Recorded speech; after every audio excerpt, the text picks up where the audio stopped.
up, you guys? My name is Laura, and today I want to talk to you about my childhood reading experience. I saw Books and Lala do the childhood book tag with her son. I thought it would be fun to go and look back at my childhood reading experience through this tag. So, question number one. Is there a book that you didn't like the first time but ended up enjoying during a second read? Not that I can think of, mostly because if I didn't enjoy it the first time, I typically don't go back and reread them. Although, I guess we could argue Harry Potter and the Goblet of Fire, just because the first time I read, Harry Potter was an interesting journey for me, and it's one that I'll kind of get into more in depth when I inevitably get around to doing a Harry Potter video like everyone else does.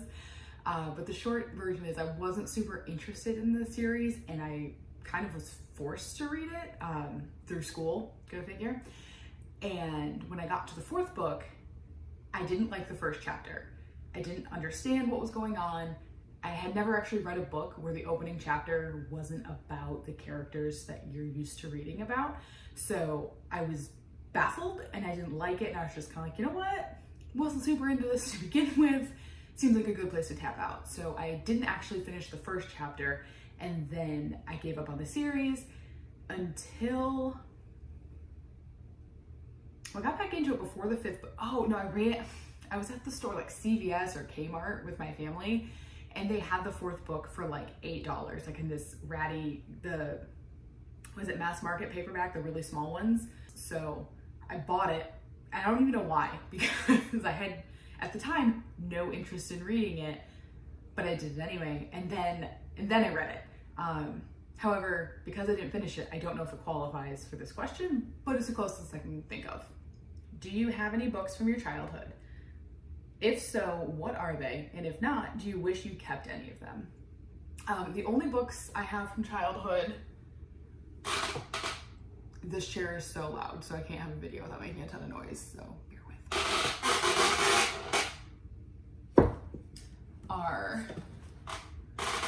Okay, so the two books I still have remaining are The Secret Garden and A Little Princess.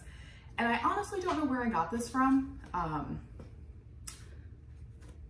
You'd think I got it at the same time. However, the reason I still have A Secret Garden is because my great-grandfather gave it to me and he wrote in it.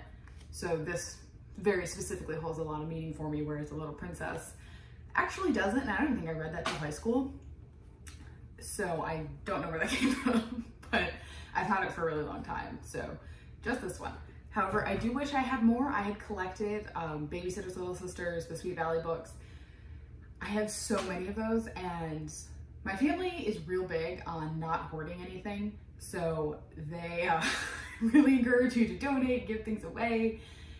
And that's all well and fine, but I love my bookshelves, so I am actually really quite sad in general at the number of books that I've given away over the course of my life, because I do wish I still had them. I don't know what I would do with them. There probably is a handful I might actually go back and reread, but realistically I probably wouldn't, so they probably went to better homes, but I do wish I still had them. Question 3. Were there popular books or book series you never read or got into as a kid? Again, actually, I was not interested in Harry Potter until about 2 years after it came out. Actually, maybe more. The first 4 were out. I feel like Angus Thongs and Full Frontal Snogging, whatever that series was, picked up speed, and I wasn't super into that. But otherwise, no. I don't think there was anything super popular that I wasn't into, but honestly I don't remember. Admittedly, my friends and I all had similar book tastes, so it's hard to know if they were reading something, like, I don't know, if they were reading it, I was reading it too, so my perception of what was popular was probably skewed. Question 4. What did you mostly read? Fiction, nonfiction, comics, or manga? And has this changed as you've gotten older? Primarily fiction, and that still holds true to this day. I don't want to say I'm not into nonfiction. There is a lot that's really compelling, and as you can probably see, I do have celebrity bios on my bookshelf.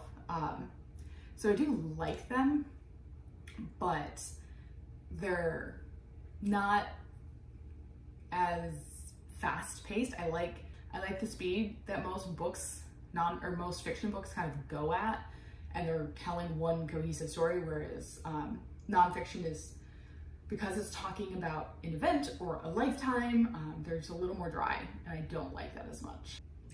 Question 5. What were some of the popular books when you were a child in your country? So my perception of what was popular was things like Sweet Valley, The Babysitter's Club, Harry Potter, Boxcar Children. I think those were popular. I vividly remember being really into Cam Jansen, but I don't know if those were popular.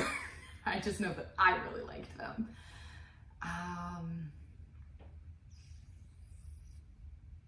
I know there was more, and I know I read more than what I just listed, so I can't think of any, but if I do, I will pop some pictures up, but otherwise, those ones. Question 6. Do you have any reading habits you carried into your teenage or adult life? Examples: mouthing the words, reading one or multiple books at a time, dog-earing a book, or reading without music, etc. I'm gonna imagine most of my habits I picked up as a child and carried into my adult life. If I ever dog-eared pages, that has definitely stopped. I am completely against that habit. So whenever I learn to flip a book, I either use a bookmark or, just lay a book down. I will never dog-ear a page. It physically makes me cringe. I assume I started that when I was probably middle school or high school, so possibly that. Otherwise, I would guess just reading multiple books at a time. Everything else, I don't feel that I've actively changed my reading style at any point.